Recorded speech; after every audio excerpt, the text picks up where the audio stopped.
During NVIDIA's GTC conference, Vast Data released a video talking about how we're working with NVIDIA to help the NHL unlock value and insights from 500,000 hours of game footage. They can use simple questions to find clips across their entire video archive now.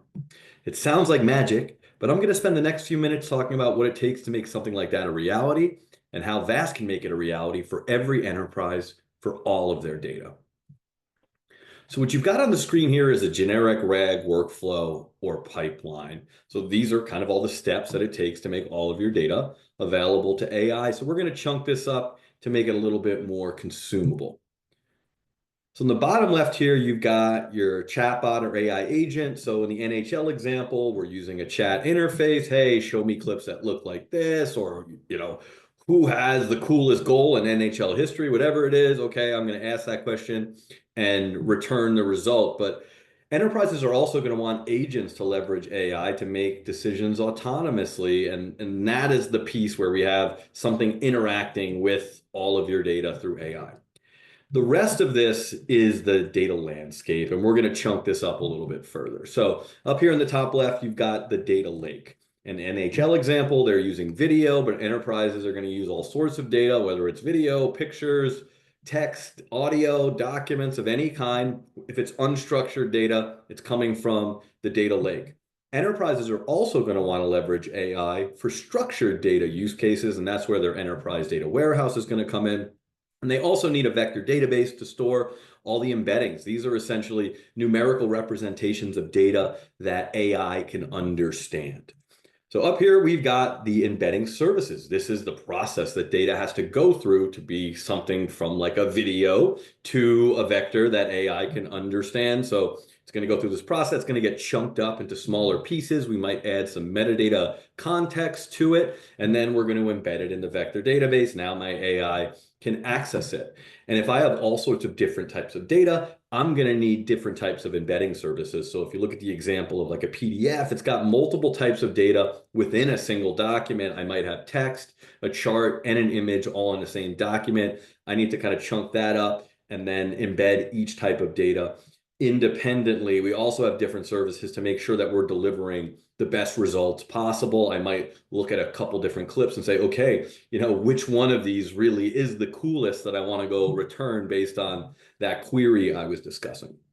So now we're going to talk about what the main challenges that enterprises are going to see putting something like this together. So first, this embedding service is what we consider batchy. It doesn't happen in real time. I could take a data set, vectorize it, make it available to AI, and now I can search on that. But what about all the data I've collected since I've gone through that process? That's not going to be available. So I need to continue to update my vectors, and I'm always going to have this lag between what's available to AI and the data that I actually have in my environment.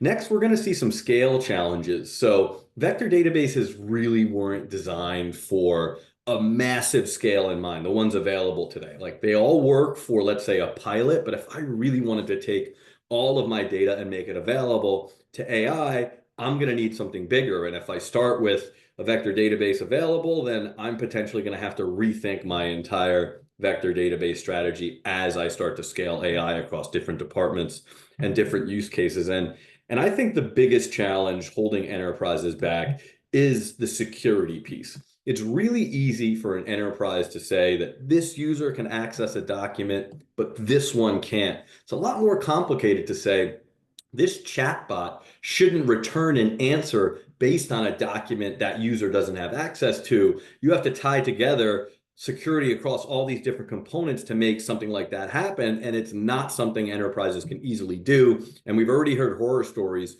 of enterprises implementing Gen AI use cases, and all of a sudden everyone can see the CEO and executive salary or whatever personal information they shouldn't have access to, and they immediately have to shut those concerns down and shut those projects down. So security and real enterprise controls is critical to deploying AI at scale in the enterprise. And finally, there's so many components on this screen. Tying them all together, implementing them, maintaining them requires a ton of complex work, and it really isn't something that enterprises see as sustainable yet. So that is why Vast and NVIDIA have introduced the InsightEngine, which is really productizing AI for the enterprise. So we're going to dig into the components and show you what this really looks like in practice. So here's the three key things that come with the InsightEngine. So the first is the world's first real-time retrieval system. It means that as data comes into my environment, it's immediately available in AI. I don't have to have this lag between the data that I have vectorized and the data in my environment. It's always going to be one and the same with this real-time retrieval system.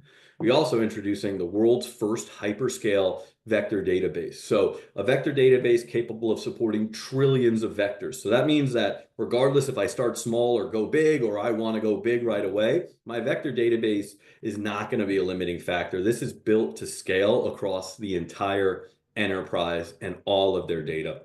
And finally, again, the most critical piece, it is an enterprise retrieval engine. That means that I can keep those permissions on the documents that and data that users should have access to through the entire pipeline to make sure that they're not being presented information they shouldn't have access to, regardless if it's from a document, through a chatbot, or leveraging an agent, right? That's going to flow through the entire process. So let's look at the InsightEngine as it works.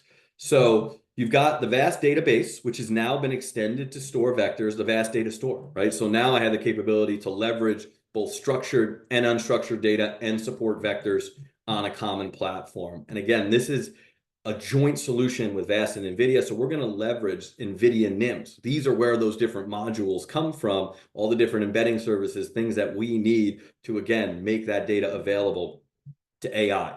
And we are now allowing you to leverage real-time structured data as it comes in, real-time unstructured data as it comes in. So as that data lands in the platform, we leverage the VAST Data Engine to say, based on the data type, execute the appropriate NIM for that type of data. So if it's a picture, if it's a video, if it's a PDF document, we're going to execute the appropriate NIM for that data type. If it's structured data, whatever it is, the data is going to dictate the behavior. When we see that type of data as it comes in, we're immediately going to launch the appropriate NIM.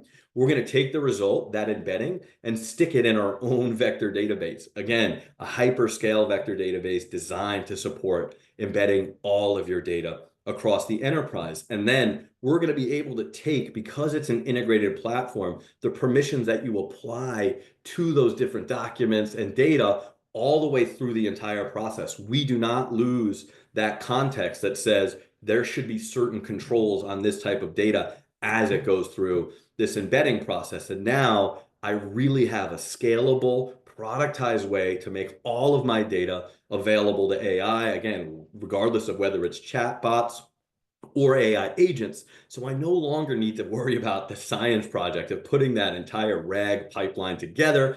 All I have to do is implement the vast data platform and the InsightEngine with NVIDIA and start thinking about the applications that I want to build on top of AI to leverage it, and what are the use cases that are going to have the biggest impact on my business. So thank you so much for spending some time with us today. Looking forward to seeing you in the field and helping you on your AI journey.